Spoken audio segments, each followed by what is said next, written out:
You always handed in good assignments. So.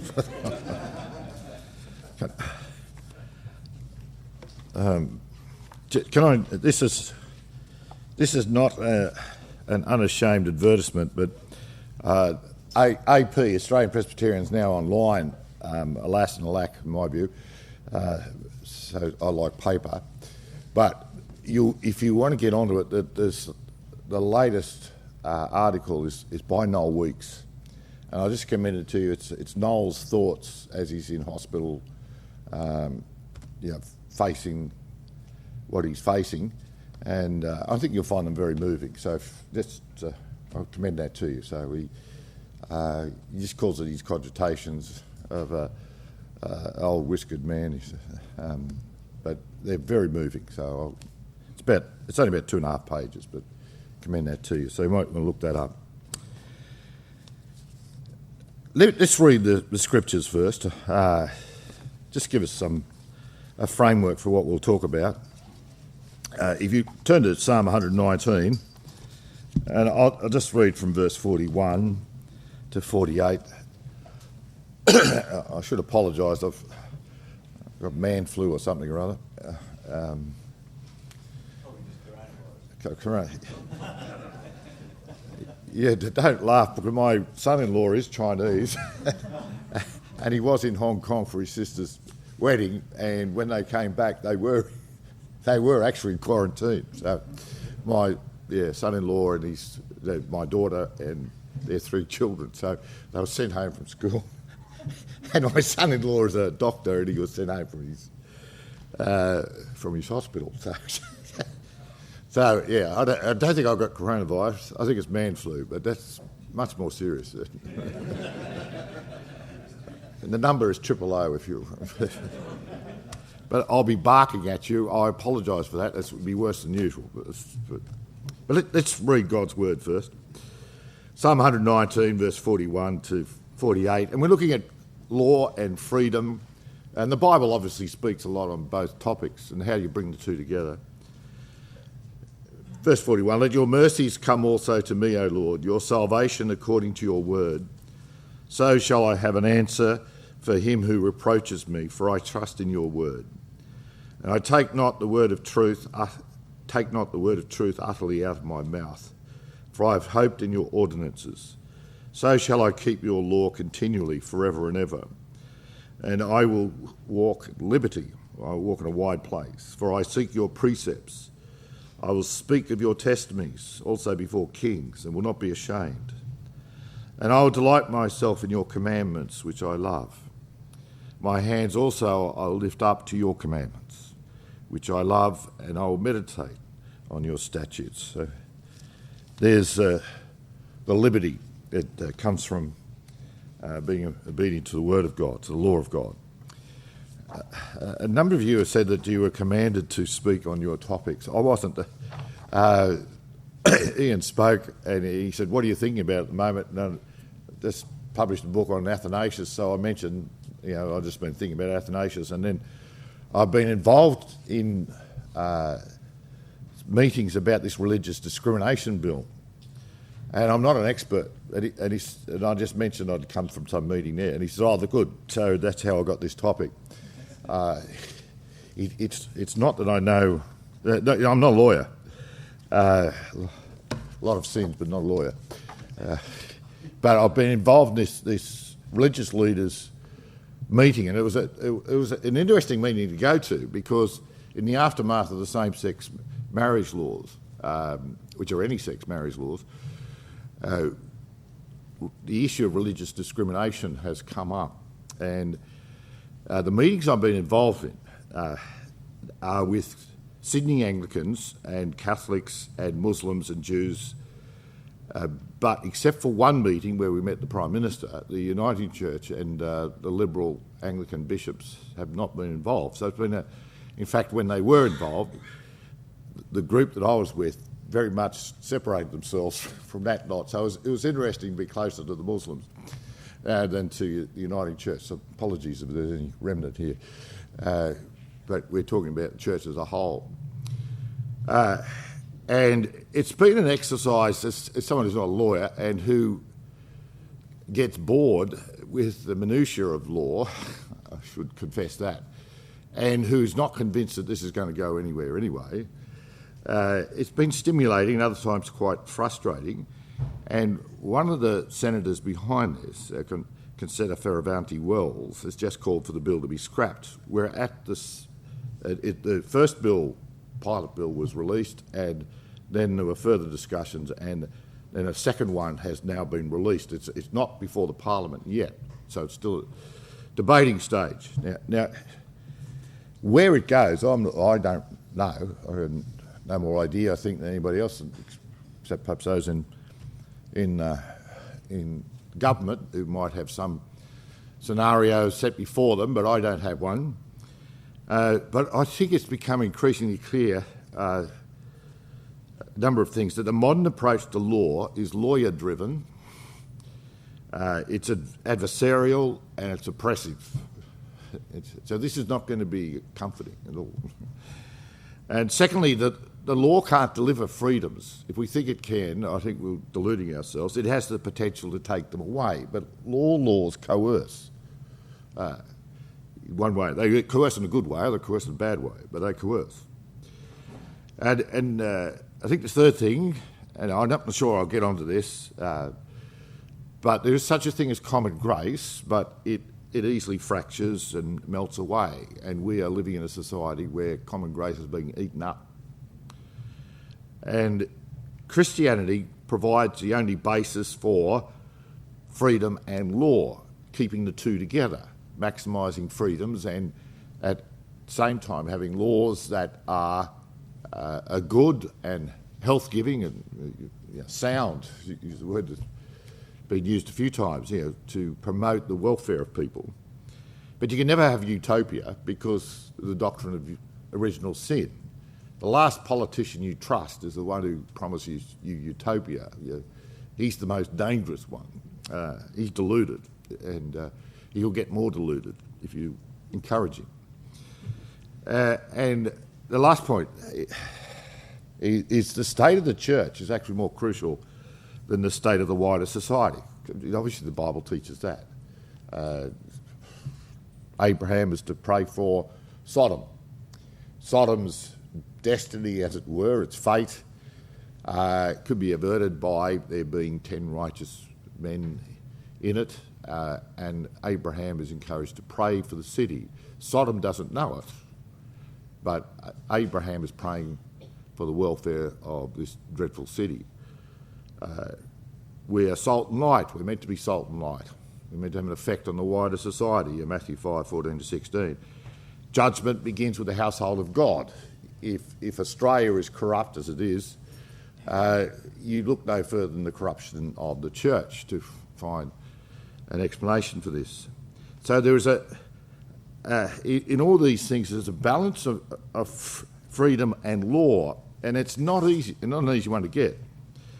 There were some who say, well, Christianity is the basis to all Western civilization. You take it away and down falls Western civilization.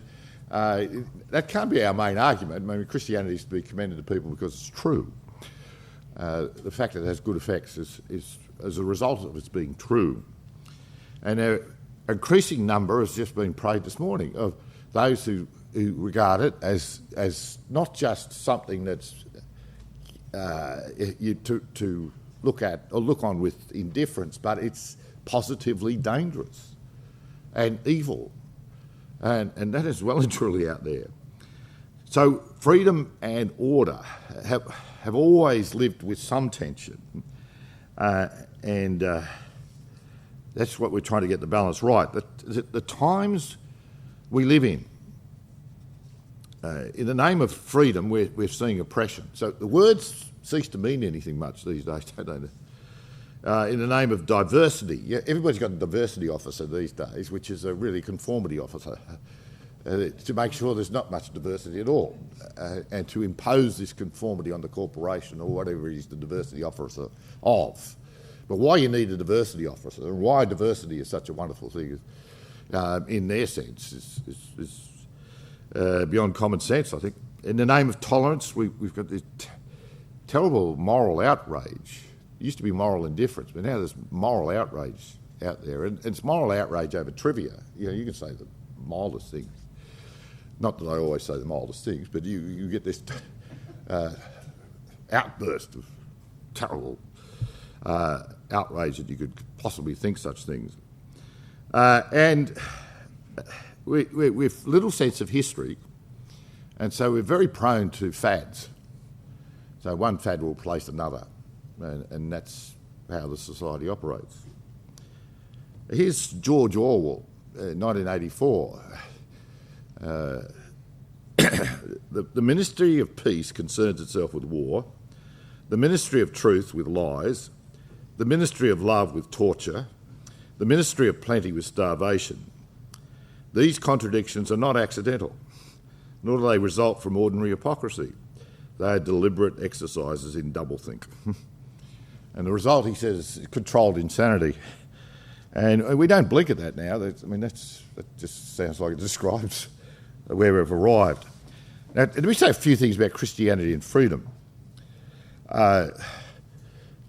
Christianity is seen often as the enemy of freedom, and freedom comes into Western society with the Enlightenment. That's a common view. But the Enlightenment, of course, led to the French Revolution. And this slogan, liberty, equality, fraternity, sounds like a wonderful slogan. But it ushered in the guillotine, it ushered in a de-Christianisation program which was fierce. And it ushered in more modern society, didn't it? And so the attack on Christianity has wonderful slogans. It always does. Evil always dresses itself up nicely, doesn't it? And so it did in the French Revolution. And it's complacent. Without much grasp of what actually happened in the French Revolution. Most people think, we invented democracy or something, and that was a wonderful thing. And this is how Chesterton says we became the marvellous mugs we are. This idea of complacent progress, that if it's out of date, that's the worst thing you'd say about someone. He belongs to the previous century. What other insult could you offer? That would be more hurtful than that. So society as a whole has this view of Christianity being the enemy. Freedom. Let's go back to the early church. It's often called the Edict of Milan, but it was more a letter. But 313. I talked a little bit about Constantine yesterday, but this is the letter of Milan from the pens of Constantine and Licinius. And it said this: no cult or religion will be impaired by us. So Constantine doesn't usher in state religion of Christianity. He doesn't do that. That comes later. He seeks to guarantee religious freedom for anybody. You can do what you like, he said, within some boundaries. About a century before that, to Tallinn, North Africa, it is only just and a privilege inherent in human nature that every person should be able to worship according to his own convictions. The religious practice of one person neither harms nor helps another. It's not part of religion to coerce religious practice, for it's by choice that we should be led to religion. When you're under the hammer, that tends to be your refuge. Now, I'm not saying it's not inherent in Christianity. I think there's great freedoms inherent in Christianity, but that's not the full story. When you come to power, or when you have more access to the corridors of power, the temptations are greater.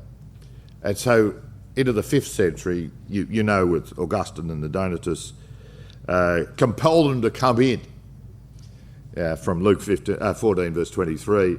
And Augustine says, maybe we can solve this Donatist controversy by leaning on them.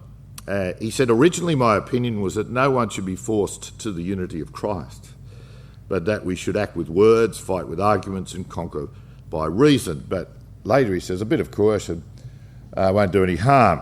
And of course then he now he gets portrayed as this is Torquemada, of the Spanish Inquisition speaking. It's nothing of the kind, but he was saying something slightly different. He's not overly coercive, but he was saying a little bit of coercion can be a good thing. And as you move through the history of the church and the history of Western civilization, Charlemagne forced baptisms, which sort of short-circuited evangelism. You didn't have to convince people of much. You just had to convince them that the alternative to baptism was death. So they were baptised. Having said that, it didn't completely eradicate this emphasis on freedom and freedom of conscience. I come across Caritas Pirkheimer. I'm quoting this because it's strange, and someone into history loves strange things. They're the events that stand out. But she was the abbess of a Franciscan convent at Nuremberg, and the Reformation came in successfully, but the poor Clares, we have Francis of Assisi's feminine offsider, female offsider, and they resisted the Reformation. And so the city council at Nuremberg required them to listen to 111 Lutheran sermons. I don't know whether that's punishment or persuasion or what, but or what was behind that. Anyway, and forbade the wearing of their habits. And she replied, yes, lively sort of woman, she could not do anything against the faith, against reason, and against our conscience. And one of the sisters, Katharina, same name as Luther's wife, Katharina Ebner even said, here I stand and will not yield. So the here I stand, it's still there. There's this idea of freedom of conscience. I don't know whether it's reminiscent of Luther at Worms, or this is just part of a common culture, and Luther and this Katharina Ebner draw on it. And these tensions are in Calvin himself. So in 1536, in his first edition of the Institutes, an amazing man, Calvin, isn't he? He's not been converted very long, a few years, and he writes the Institutes, and it's not the edition, the 1559-60 edition that you've probably got, but the 1536 edition, really he just expands that. He doesn't change anything much. He just digs the same hole deeper. But in 1536, he writes of excommunicants, Turks, Saracens, he meant Muslims, of course, and other enemies of religion. Far be it from us to approve those methods by which many until now have tried to force them to our faith, when they forbid them the use of fire and water and the common elements, and they deny them to all officers of humanity, when they pursue them with sword and arms. We won't do that. And of course, later you got the burning of Servetus, and Calvin's not behind that, but he's the prosecutor. And he does want the execution of a rather belligerent and anti-Trinitarian heretic, Michael Servetus. But it's a sad episode. But the tensions between law and freedom are real. Now, I could wander on, but I won't. But you get the same thing in Samuel Rutherford. Your Lex Rex, the law is king. But that's not the only book he writes. He also writes a free disputation against pretended liberty of conscience. So he sees the face both ways. John Coffey says sometimes he rejoiced in the cross, at others he trusted in the sword. And I think that just reflects the fallen human condition and the struggle anybody has with maximising freedom and maintaining a good law. Now, I'll skip over all that and just ask this question. freedom is a good thing. Law and order is a necessary thing. How do we bring the two together?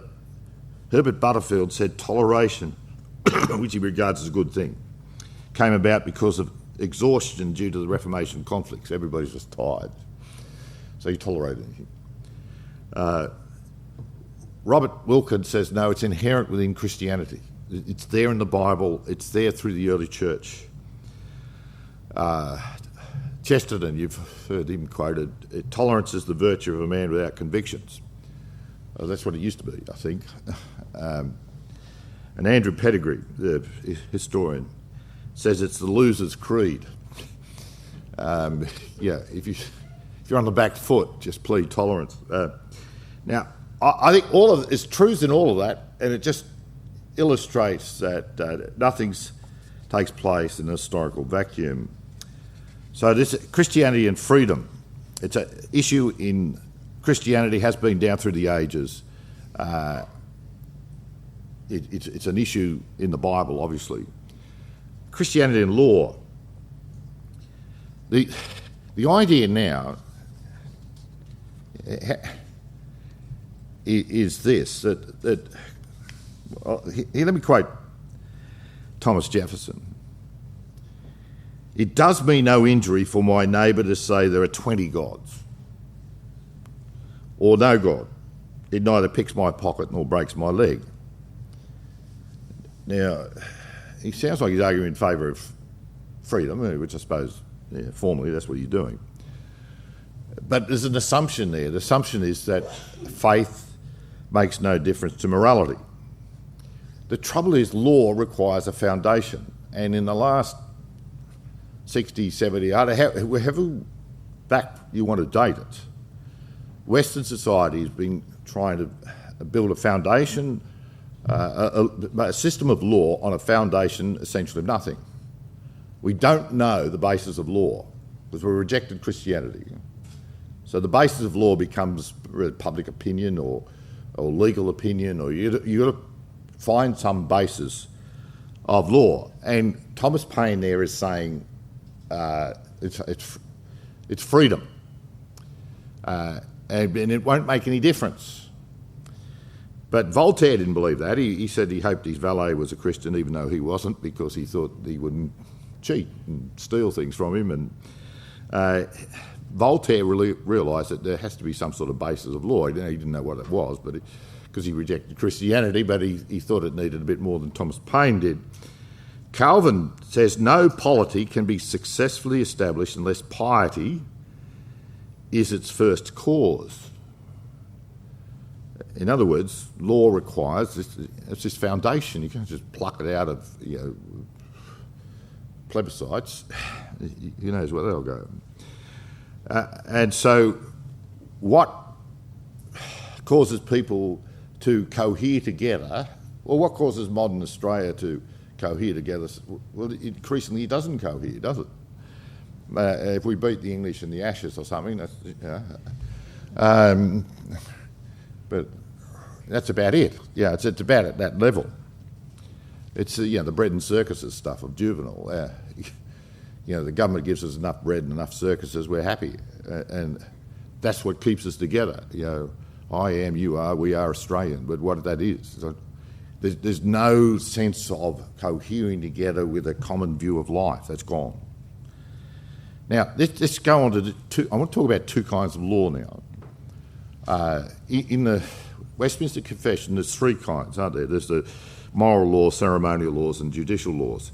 So I'm not referring to that. That's chapter 19.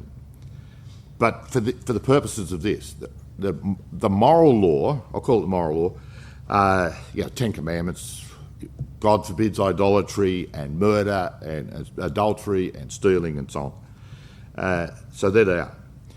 And I call them discrimination laws. There's discrimination law, can you find it in the Bible? We do find something like it, or no partiality laws. So in both the Old and the New Testaments, God will say things like this. The Old Testament, Leviticus 19, verse 15. You shall do no injustice in court. You shall not be partial to the poor or defer to the great. but in righteousness shall you judge your neighbour. So you might paraphrase that if you're doing a Kenneth Taylor thing, and say you shall show no discrimination in favour of the poor or in favour of the rich. And that'll give you the gist of what's being said. So it's that word, discrimination. And cursed be anyone who perverts the justice due to the sojourner, the fatherless and the widow. And all the people shall say amen. That's Deuteronomy 27:19.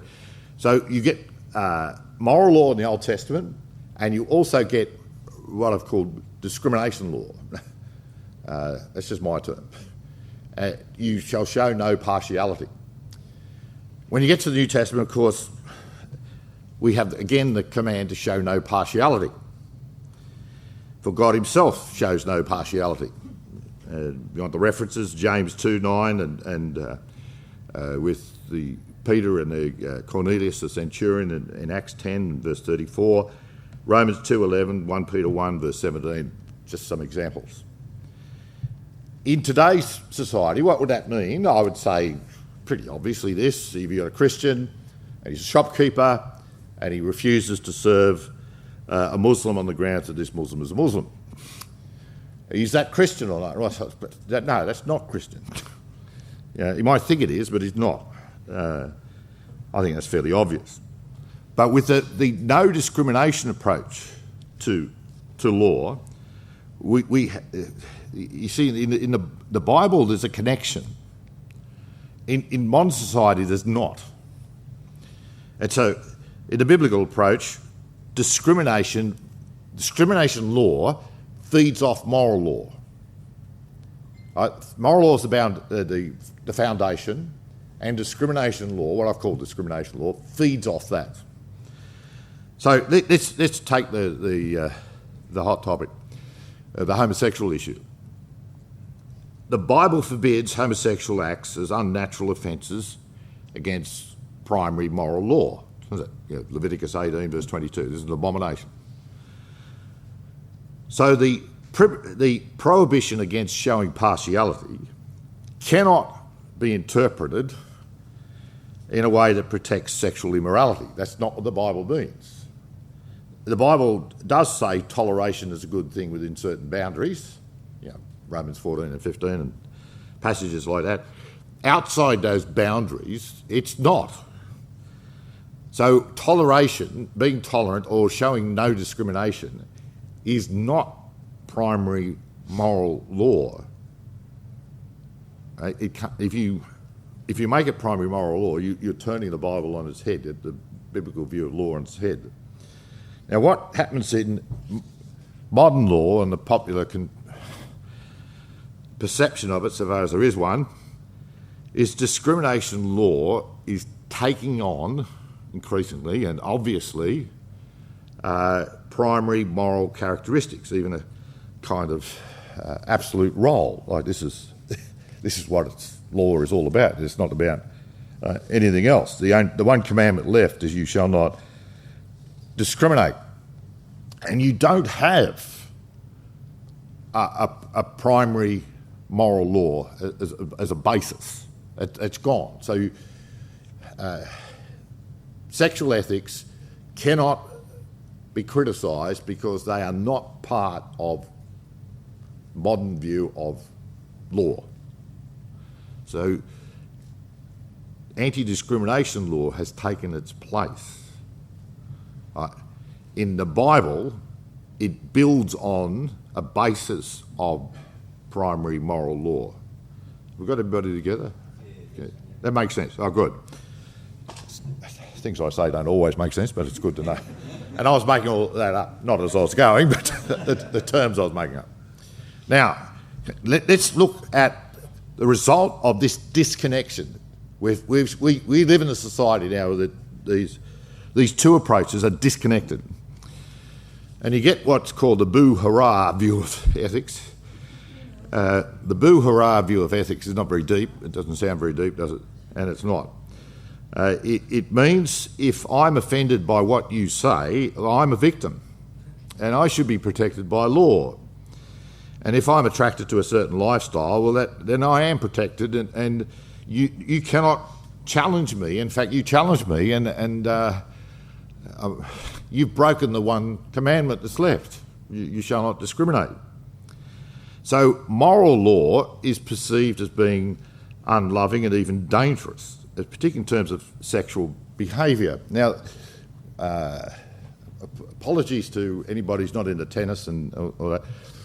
My days are behind me, but Margaret Court has been vilified. And she shouldn't be a pastor, but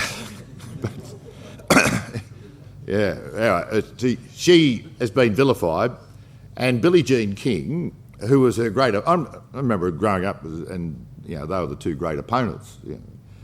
But Billie Jean King left her husband for a woman.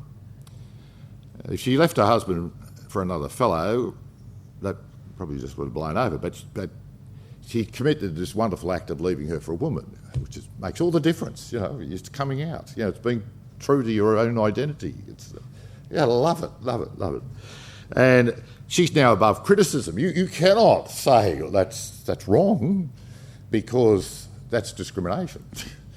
That's unloving. That's hate speech. It's offensive.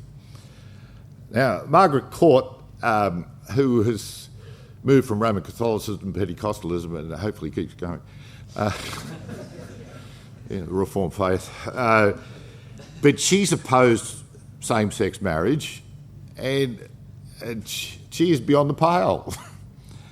And that shows you what happens when you don't have a foundation in primary moral law and a firm commitment to it. The moral exhortations are still there. People are still moralistic, but they have no foundation to them. They're orphans. So you get this moral outrage, but no foundation to it. And it gets imposed on the wrong person, because discrimination law has replaced moral law. And I know C.S. Lewis was not speaking on this exact topic, but you've heard this before. We make men without chests, and we expect of them virtue and enterprise. We laugh at honour, and are shocked to find traitors in our midst. We castrate and bid the geldings be fruitful. But the general point he's making there is that inconsistencies will have consequences, grievous consequences. And so people will always, because they're human beings and they have the moral law written on their hearts, they'll always be thinking in moral terms, even if they're most immoral. Australian governments, both federal and state, have all passed anti-discrimination acts, and they've allowed exemptions so far for Christians, for churches, mainly for pastors and for Christian schools, regarding sexuality. Logically, that will not last. I suppose that's what I'm saying. Now, I think we're just about at the stage where society is not going to allow those exemptions. And I've got all sorts of advice, and I don't listen to most of it, probably to my cost, but there's a Christian sheet being sent around and saying, here is advice for how you handle the religious discrimination bill. And it says this: Australians value fairness and freedom. An important way we do this is through anti-discrimination laws. So they're good. To protect everyone from being treated wrongly because of your race, your sex, your disability or your age. Currently there is a bill to protect religious faith. And because these anti-discrimination bills are good, there should be a religious discrimination bill to protect religious people. Therefore, there's a good thing. And that's the argument you use. Well, that's not my argument at all. My argument is the opposite. You're on the wrong track, and sooner or later you're going to get into trouble. We are on the wrong track. If anti-discrimination laws are good, well, then there should not be exemptions. Why should there be exemptions for Christians? You can't have laws against stealing but say it's all right if you're a Christian, you can steal. That doesn't make any sense. If anti-discrimination laws are good, exemptions make no sense. They make no logical sense, and we're seeing it unravel now. And the anti-discrimination laws have been wonderful for anti-discrimination boards and magistrates who had trouble getting jobs elsewhere. Charles Dickens, the Bleak House, he says the one great principle of English law is to make business for itself, and it's doing that. The less Christian a society is, the more litigious it'll be. And again, we're seeing that. Laws do not confer freedoms, they take them away. And where there is no clear concept of moral law, tolerance takes its place, and it finds itself in a moral vacuum, which is where we are, and then becomes very intolerant. So organisations that had some basis before that did some good things, Amnesty International, for example, said some helpful things early on, but now it finds itself championing the rights to abortion and to LGBTIQI, how many letters in the alphabet, that their rights and an end to the death penalty, you don't have a moral basis. You end out just championing anti-discrimination approach to law. I say that on the committee I've been working with, which was a small committee, still is, until we had that expanded meeting with the Prime Minister, which was interesting, but not much else. But going back to the smaller meetings, this all came about a week or so before the elections, in the aftermath of the same-sex plebiscite, and legislation had gone in, and Scott Morrison was facing an election. About a week before, there were a number of Muslims and Catholics and Anglicans and a few of us invited to this meeting, and we're seeing the fracturing of politics and civil society. We're seeing things we haven't seen before. And the Muslims had a rather unnatural alliance with Labor and the Greens, favouring anti-discrimination, because they said, we don't want to be discriminated against, so we vote for the people who say that anti-discrimination laws are good. And then they found out, I think, what they should have seen a lot earlier, that this is a two-edged sword, if ever there was one, because this means, we've got Muslim schools and do we want homosexual teachers? We're not that keen on them. And so they started to stand up and actually scared the Labor pollies in a way I've not seen before. And it was reflected in the vote from about where I am. I'm at Revesby, and you go westward. And, of course, these were the groups that voted against the same-sex marriage in the plebiscite, and they voted against the left in the election, and they did it on those grounds. And now everybody's worried, but nobody knows where it's all going to head. It's fracturing. Everything's fracturing, but I'm being disturbed the last month or so because some of the Muslims have got onto the bandwagon of we can pass legislation against Islamophobia. And I have to say this, there was a fellow who, I think it was at a restaurant, and he said he abused this. There were three women, and one of them was pregnant, and he said what he thought of Islam in a very limited way, a rather limited vocabulary, and he tried to grab her hijab and rip it off, and she fell over, and she was pregnant, and he kicked her, and people will say that. If someone says, well, we need these laws to stop that, you don't. That's criminal. Right. You don't need laws, religious discrimination laws, because it doesn't matter what this fellow's motive is. He's broken the law. He deserves everything he gets. He probably won't get much, but he deserves everything he gets. And a religious discrimination law will not help, particularly a law which bans Islamophobia. That'll be used the other way. the two Dannies down in Victoria, two Pentecostal pastors. There was a conference like this, except not like this, and they were speaking about Islam, and they didn't say anything outlandish, but ended out, the costs were over $1 million, and whatever their deficiencies, it was a case manufactured, and a case that should never have taken place, and did not do anybody any good, least of all the Muslims. Thomas Watson, he says on law, I might have time for questions here. He says, man's law binds the hands only. God's law binds the heart. Now, he's making a distinction.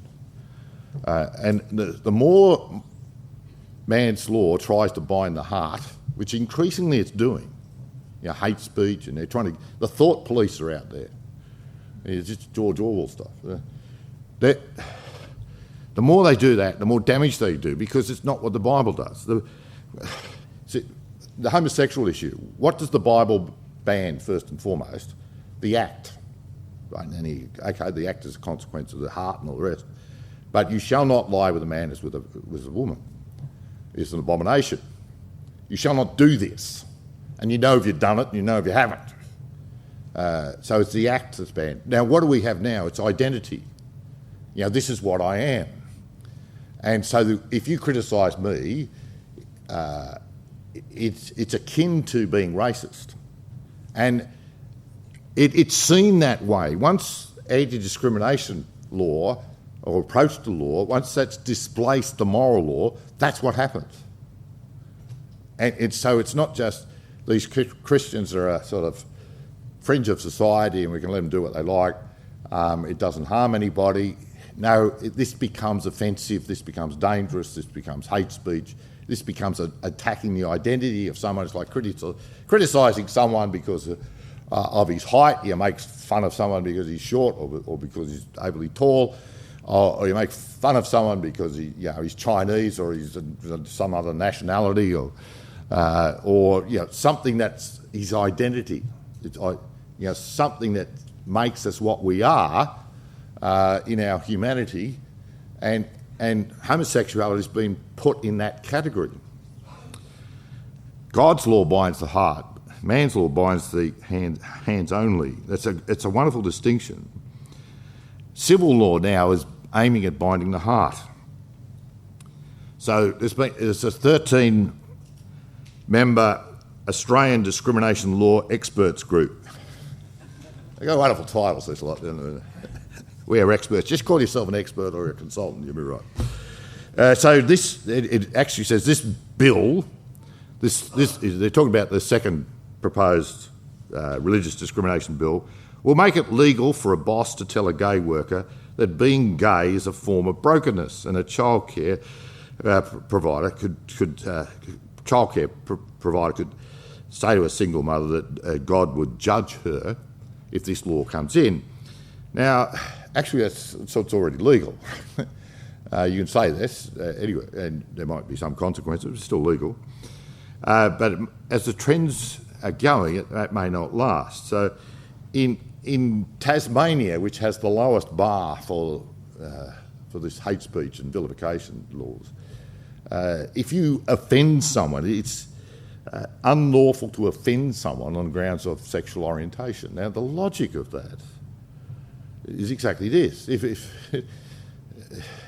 someone can say my sexual orientation is for women or for children or whatever, it's obviously aimed at the homosexual, but they have to put it within these wider categories.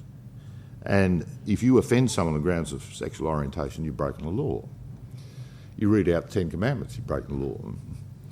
The Bible will be banned. That's the logic of it. Did you notice in the Israel Folau case, Raylene Castle, who was the CEO of the Rugby Australia, she actually said that quoting the Bible would be problematic. She actually said it. Because Israel Folau paraphrased 1 Corinthians 6, 9 to 11. The Tolerance Brigade are very beguiling. This is George Williams. He's the Dean of Law. He's at the University of New South Wales. and he's against the religious discrimination bill, the second draft of it, but not for the reasons I've given. He said the law should be aimed at fostering harmony in the community based upon tolerance and respect for different beliefs. Instead, it threatens to sow division and to embolden people to attack others in personal and hurtful ways under the cloak of religion. That's how they see it. Yeah, we've got the moral high ground. We are not this debased community that's kicking against the establishment. You know, we are the establishment, and this is what we demand. If we swallow it, that sounds beguiling, doesn't it? It sounds like this is what we want. You know, civil society and all. It's nothing of the kind. It's coercion. You know, the Gresham Machen fracas in the end. There were Liberals who were saying, look, we're all part of the one family, and you know, we ought to just get on with one another and making Christ known. And of course, Machen realised that that's not it. It's Christianity and liberalism. Now, they're two different religions. And I might use some of the same terms, but they're two different religions. And Walter Lippmann, this famous comment of his, he was a secular liberal, but he realised what was being said. And he said, what the liberals are saying to the evangelical, the conservative Machen, is this: smile and commit suicide.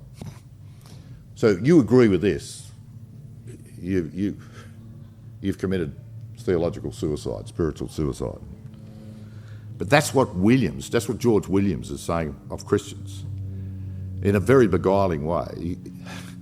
He's saying, look, this law should foster harmony and tolerance and respect for different beliefs. And you don't want to sow division and be hurtful and hateful.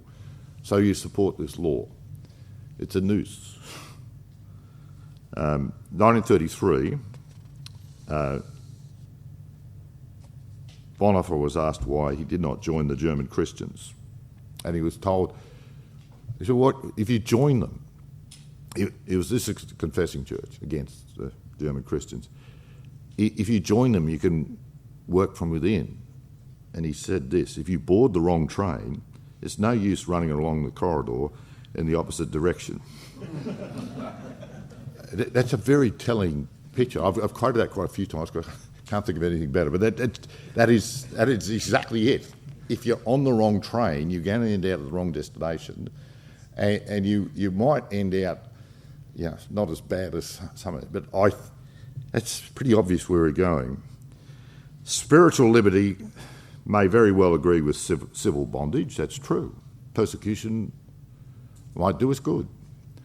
I don't think we ought to aim for persecution, but in the providence of God, that's what we look to.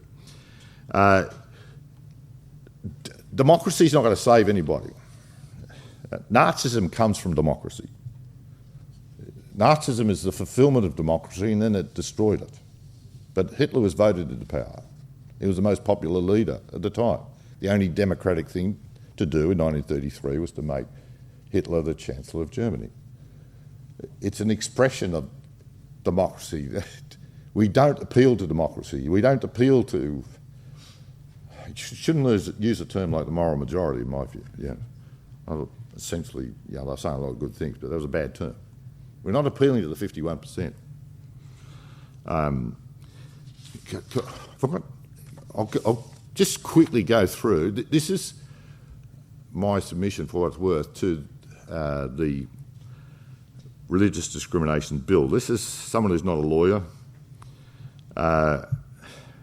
and I tried to make 5 points because other people were making other points, and that was fine. I'll leave these with you. But the problem with it, as it is now, and there's a host of them, is whether it's improved in any way or whether it's better than the alternative. I'm not sure. But firstly, it does not protect conscience. Neither side of Australian politics now is interested in a law that protects conscience. And I quoted conscience, conscience. And both sides have said they're not going to touch it. I quoted the Bible in this, which probably means nobody doesn't get read any further than this opening. But Acts 24 verse 16, the biblical concern is to maintain a clear conscience towards both God and man. So I was sexist there too. Anyway, so that's been trampled on today. That's one of the most disturbing things about what we've got left of culture, Western culture, is conscience used to be regarded as something very precious, and now it's been trampled on. So in World War I, World War II, when there were great threats to society, there were conscientious objectors who were by and large fairly well treated, not always, but fairly reasonably treated, because of the right of conscience, whether that conscience was right or wrong, whether it was ill-informed or well-informed. A religious discrimination act that does not recognise the right of conscience is flawed, it's defective, it may even be dangerous. This was especially aimed at medical practitioners, doctors and nurses. The protection that they would not have to take part, for example, in abortions. And neither party wants to protect conscience. That's come out. Secondly, there's a low bar for religious vilification. Now, nobody wants vicious and foul-mouthed hate speech, but you can deal with that under civil legislation and even under criminal legislation. Religious vilification can be a disturbing issue in many parts of Australia, can be. But there's far too many opportunities to pursue serial litigation, often at taxpayer expense. And the worst way to deal with differences is to silence one side. All sides pay lip service to robust debate. They like robust debate, except when it takes place. But it just hasn't been the reality, has it? And so I did say that I was trying to talk the Muslims into dropping this stuff about Islamophobia, and I said to one of the imams, the head imam, the worst foul-mouthed rant I've ever copped in my life was from a homosexual, but the second worst one was from a Muslim. And he called me everything, and then he called the Christian religion everything he could think of. Again, not too many things, because I think he only had one adjective that he used as a verb and a noun. And you get the picture. And this fellow was obviously being embarrassed by that, but he then said, we still need it. And I said, we don't need it. And I said, what am I going to do? Take him to court over Christophobia or something? Islamophobia is a problem. It's just leave it, let it go. He was embarrassed by it, but he wasn't convinced by the argument. But the argument, I think, stands up. Number 3, the failure to deal with what we're seeing. There's the weaponisation of complaint procedures. Laws are by definition, anti-discrimination laws, are by definition vague. How do I know if I've discriminated against someone or that's not just an exercise of freedom? It has to be defined by legal authorities, and the process is a very significant part of the punishment.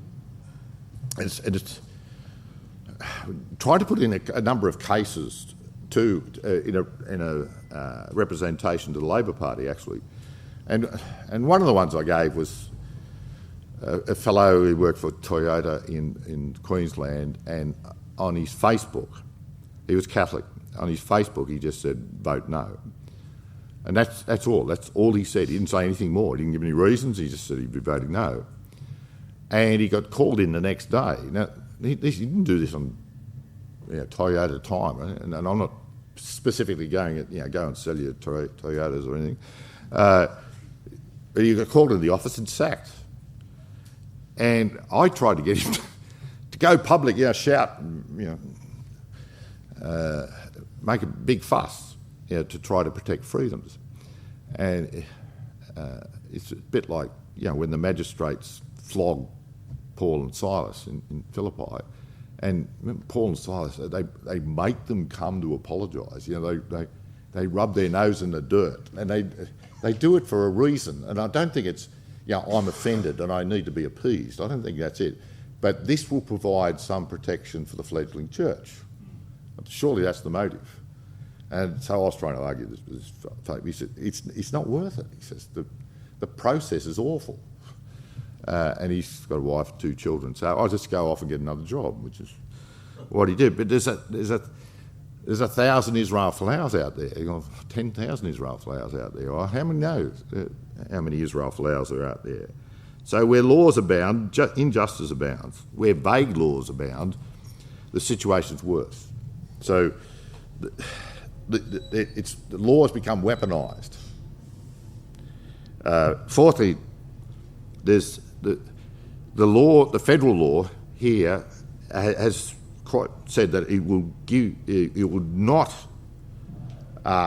override state laws. So in one sense, it'll all be pointless. Those of you who are blessed with Daniel Andrews, you're stuck with him. The state laws will not be overridden. That's a major flaw. So the federal parliament can protect religious freedoms all its life, but it will mean very little. The Julian Porteous case down in Tasmania is a Catholic bishop. He got taken to court, and it was held that he did have a case to answer. He wrote which was a fairly innocuous booklet, Don't Mess with Marriage. It didn't say all that much. He was certainly not in their face at all, but he just said marriage was between a man and a woman. Was startling sort of thing to say. Fair work legislation doesn't live up to its name, and it's not for the big corporations, and it's the big end of town that's, Who was it pray for Alan Joyce last night? The head of Qantas. It's the big end of town that's coercive, and it's the big corporations that are pushing this. And it's not for them to decide whether a believer could say something on Facebook, cite the scriptures, outside company time. That's a very dangerous ground that we've got ourselves into. So that's the fourth thing, the failure to give priority to religious freedom over legislation by the states. We could have a much debated act which in the end doesn't do much. And the fifth thing I've got is, I'm not sure whether this is going to be pushed or not, but freedom for faith, which has tried to be good, and there's a lot of good people on it, and general sympathy with it and all that. But in my most humble and meek way, I think this suggestion is just madness. They want a religious freedoms commissioner, and I argued to them that this is crazy. The last thing on earth we need is a religious freedoms commissioner. And their argument is, if he's a bad one, he won't do much harm. He's a good one, he might do some good. Well, the first thing, he won't be a good one. There's no way he's going to be a strong evangelical Christian. That won't happen. And secondly, in the history of all societies down through the ages where they appoint a religious commissioner or have a committee on ecclesiastical matters, where did that ever lead to anything good? That's an instrument of coercion. And a religious freedoms commissioner is the last thing we need. Now, whether that ends out in the bill or not, there's some talk that will be dropped. Let me finish on this, though. I came across this quote from Phillips Brooks, not a fellow you'd usually quote, but Episcopalian bishop in the 19th century in the US. Poetic man, not always theologically precise or biblical, But this is a wonderful quote. And as we face these things, he says, truth is always strong, no matter how weak it looks, and falsehood is always weak, no matter how strong it looks. I think that's exactly the spirit we need to adopt in facing this. These people are huffing and puffing and carrying on because they're weak, not because they're strong. The bullies are always weak. And one word of truth outweighs the whole world, said Solzhenitsyn. And that's what the Bible says. The truth shall set you free. And Christ is the truth. And the proclamation of the whole counsel of God will undo this. And don't fall for the lies that are set before us. We've got a few questions and then on. Yeah, Warren?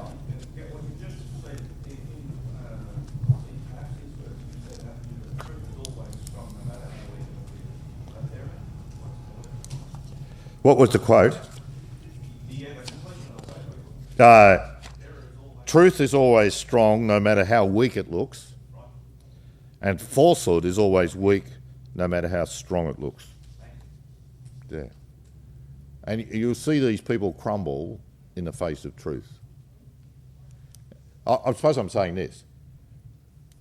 I am concerned by Christians saying we need to respect one another and we'll respect you if you respect us, you give us a space in the public square. My view, that's not biblical. That's not what we're arguing. And that's not logical because that is what Walter Lippmann is saying to the Conservatives, smile and commit suicide. We've already conceded to them their ground. If that's our argument, it's a bad argument and it'll come back and bite us. So what we have to do is confront it. I don't say we'll give you your Mardi Gras if you give us the right in our little churches to say what Leviticus 18 says. I mean, that's not the way to go about it. Yeah, Ron? Last night, just reading through the Old Testament, God told Joshua to go and kill all the people in the city, the animals, women, children, the lot. How do we view this and defend it in a sense, in the light of jihad and so forth? I think it's a good question. It's not quite what I was on about, but it relates to the genocide against the Canaanites is specific, isn't it?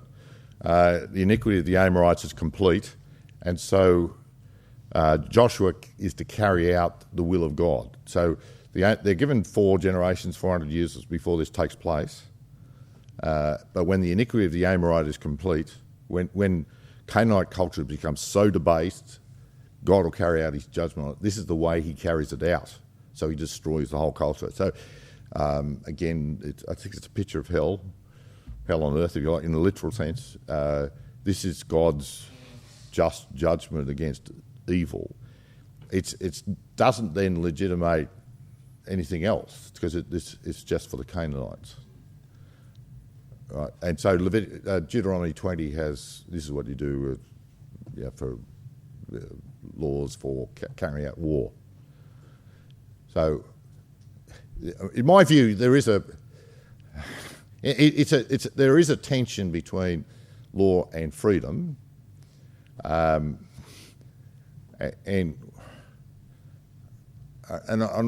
it's a bit untidy, and there might be greater minds than I have got that might be able to come up with better answers. But if you've got, sometimes you get Christians saying, "Oh, you shouldn't allow the building of a mosque." I think if you've allowed Muslims in, you've got to allow them to build a mosque. You can't say you can come here, but you're second class, and we won't give you the vote. We won't. You've got to do everything. That's logical. You'll run into trouble if you have laws that forbid things like that. But having said that, faith is the basis for morality, isn't it? And so would you allow polygamy? Muslims can marry 4 wives. No, I wouldn't. So you would say, I'll give you this freedom to build a mosque, but our moral law is going to be based on Christian moral law, and it used to be. And so that's why homosexual marriage is out, and that's why polygamy is out. Polygamy is a sin. And that's why we won't allow it. We have just emasculated ourselves. We've got no way of arguing anything now. You remember Corey Bernardi got himself into trouble when he said this will lead to polygamy? Well, of course it's going to lead to polygamy. I don't know whether any argument in favour of same-sex marriage will lead to polygamy. I got asked to sign a paper, and I wouldn't sign it because I think fairly obviously, I'm not arguing in favour of polygamy, but I'm just saying in the Old Testament, God tolerated, as it were, bore with polygamy. There's no way he was going to bear with same-sex marriage. So you don't argue that same-sex marriage leads to polygamy, as polygamy is worse than same-sex marriage. It's the other way around. You can't do anything with same-sex marriage. The whole thing is just debased. You can't redeem it. The homosexual can be redeemed, but the marriage can't be. Yeah. Who opened this can of worms? Yeah. Yeah. Are you basically saying that this proposed law would be a noose and that the proposed recommendations are really irrelevant? My happy message is we're already in a mess, and the proposed laws might make it slightly better or might make it slightly worse. I don't know, but I'm not convinced they're going to do too much that we ought to be so excited about them that this has guaranteed our freedom. But far more important is the basis of law, the distinction between what I call moral law and discrimination law, and the fact that that's been reversed and discrimination law has become that which drives one view of law. Yeah. And partly, are you aware of the arguments that the senator and Senate, whatever, Yeah. else, what's your argument for rejecting the bill? Yeah, just that it doesn't guarantee freedoms, and some of what I put in my submission was saying the same things. Therefore, she wants the bill scrapped. I'm probably saying I'm not optimistic either way, which sounds really unsatisfying. But I'm sorry, but I think we are not going to be saved by law, right? It's the culture we've lost, and we've already lost it. So let's evangelise. Peter, Yeah. I agree with what you're saying about there's also transcendent morality that Yeah. underlies the legal system. Yeah. Currently, we seem to have a secular faith underlying Yep. increasingly our legal system. What chances do you think, because it's a pretty conflictory system, do you see that moving? And if not, what do you see taking its place? Do I see the system now? In the secular morality Yeah. that underlies our current Yeah. system, do you see that holding? No, it'll destroy itself ultimately, but when? Oh, who knows? You get complete chaos. I mean, we now don't know whether they're Arthur or Martha. That used to be a criticism, but now it's regarded as a right. Yeah. There was a nurse, a nurse at Southern Hospital was talking to a woman who talked to me, and she was utterly bewildered. She delivered a baby, and she had to fill in the forms, whether the baby was male or female. And the parents said, well, we'll let the child decide. She says, I've got to fill this form in. And she said, no, you can't impose that on a child. I mean, common sense, we just lost it. We lost it completely. And if you criticise that, you're the problem. Yeah. I mean, that's how loony it is. It's crumbling before our eyes. What takes its place? It could be revival, or it could be taken over by Somebody? You can't live in the vacuum. Yeah.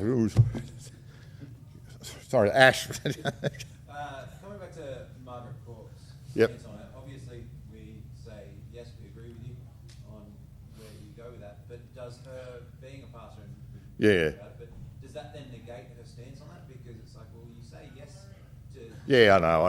Yeah. How do you have those conversations with people that might look at that and go, well, she's kind of... Yeah, I know. double... I'll leave that with you. But, I mean, I never drew her into it. I only drew it because of the obvious contrast with Billie Jean King. And Billie Jean King was off limits.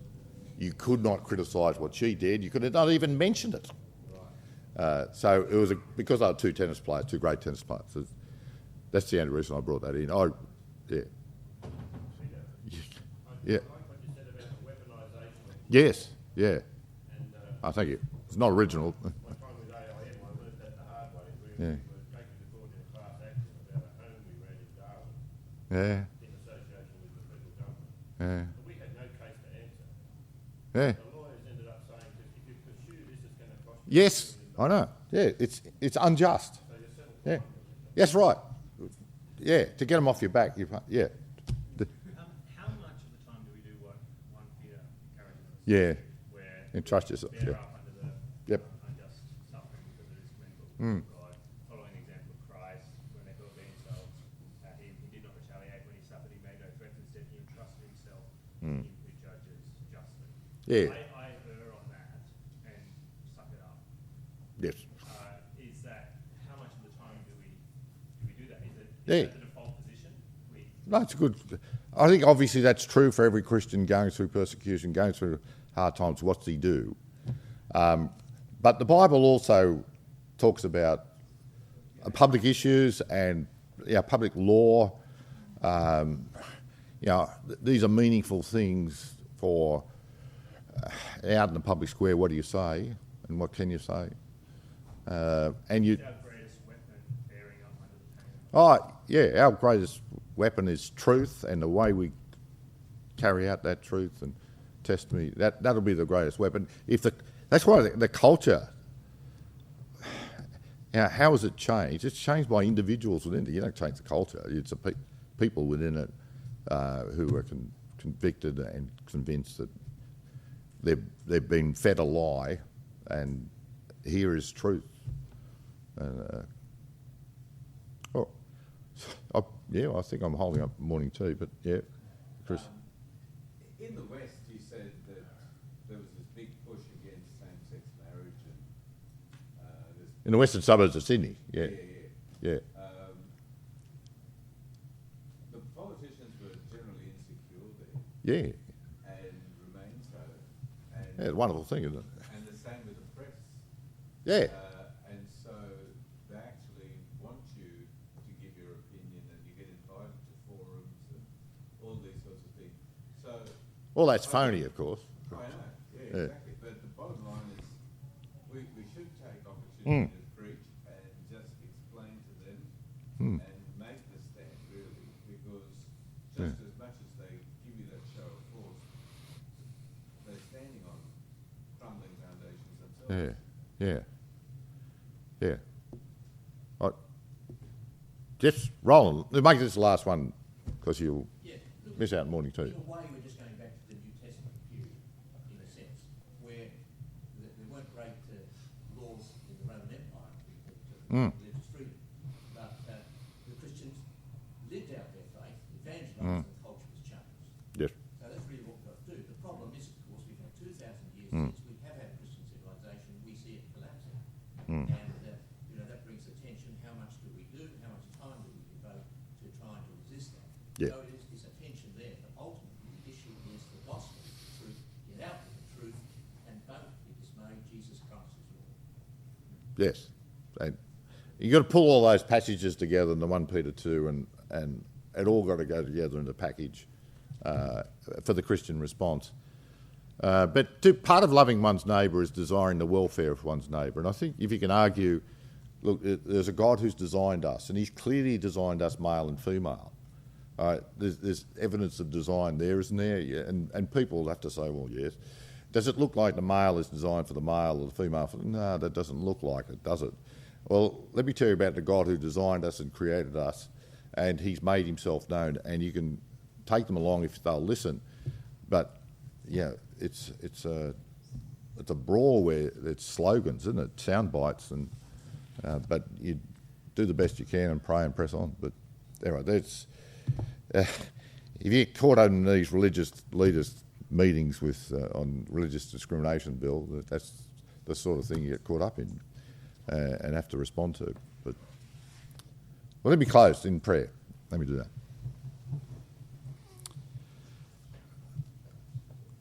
Father, you're the God who rules over all, and you're working your purposes out. And in history, we see evidence of chaos, and we see evidence of coercion and tyranny, and we seek that we would see the right balance in a fallen world where everybody is fallen and everything's got something wrong with it. This balance between freedom and order. We pray that we'd have clarity of mind, we'd show good to all. If we love you, we'd also love our neighbour as ourselves, whatever that neighbour is, and seek his welfare, and seek to demonstrate that there is no welfare in sin. There is no welfare in establishing that which is going to coerce people down the wrong track. But your word is not chained, and your spirit is active in this world. And so we look to your word as it's unleashed, as it's proclaimed, as its own inherent power coming from you, as a word of the living God, that it would speak to many, and your spirit would convict of sin and righteousness and judgment. And there'll be many now who rail at you, who might yet be added to the number who are being saved. And we pray in Jesus' name. Amen.